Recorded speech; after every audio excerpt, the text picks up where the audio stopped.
Assalomu alaykum hurmatli televizor ko'ruvchilar. Uyg'ur televiziyasining kundalik xabarlarini ko'rishinglarni qarshi olamiz. Hong Kong kishilik huquq qonun loyihasining Amerika Kengash palatasidan o'tishi Xitoyni bayram qildi. Dunyo Uyg'ur qurultiyi raisi Dolqin Aysa Kanadada ziyorati bo'ldi. Chet elliklarning Turkiyadan uy mulk sotib olish nisbati yuqori o'rlamoqda. Bola tarbiyalashda diqqat qilish tegishli nuqtalar. Tövəndə diqqətinizə xəbərlərimizdən təfsili məzmunlarda bolsun. 19 noyabr günü Amerika Kengash palatasida Hong Kong kishilik huquq qonun loyihasining tasdiqdan o'tganligi e'lon qilindi.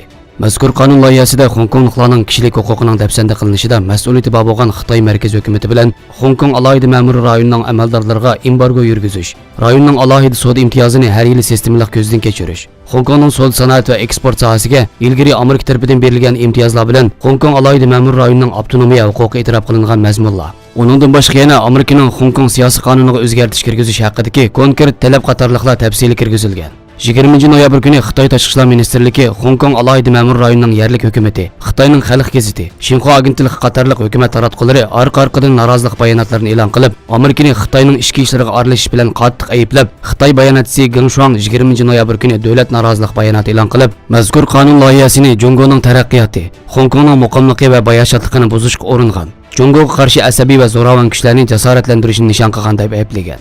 Hong Kong kishilik huquq qonun loyihasining Amerika Kengash palatasidan o'tishi Hong Kongda oylardan buyon davomlashayotgan norozilik namoyishi va Hong Kong yoshlarining Hong Kong demokratiyasini qo'g'dash uchun ko'rsatgan fidokorligining natijasi.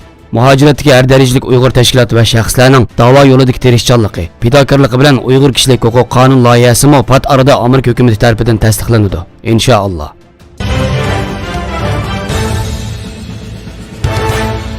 Dünya Uyghur qurultiyi raisi Dolqin Aysa 2019 yılı 11 ayının 20 günü Kanada Toronto'ga geldi.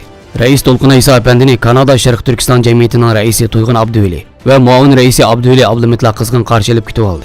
Aerodromdan Holiday Inn mehmonxonasiga berib Xitoy hukumatiga qarshi Torontoda faoliyat qilayotgan Tibet, Hong Kong, Xitoy demokratchilar qatorliq 8 tashkilot mas'ullari bilan ko'rishdi va doklad berdi.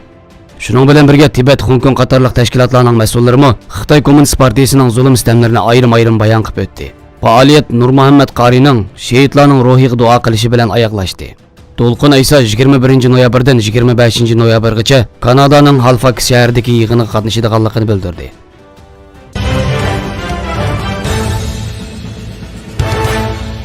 Türkiye hükümeti uy mulkchilik shirkatlari oktyabr oyida chet elliklarga sotilgan uy mulklarning soni 4272 ga yetgan bo'lib, ayrim-ayrim 2043 yurish uy bilan Istanbul 1-chi, 912 yurish uy bilan Antalya 2-chi, 215 yurish uy bilan Bursa 3-chi, 192 yurish uy bilan Anqara 4-chi, 134 yurish uy bilan Yalova 5-chi ratga tizildi.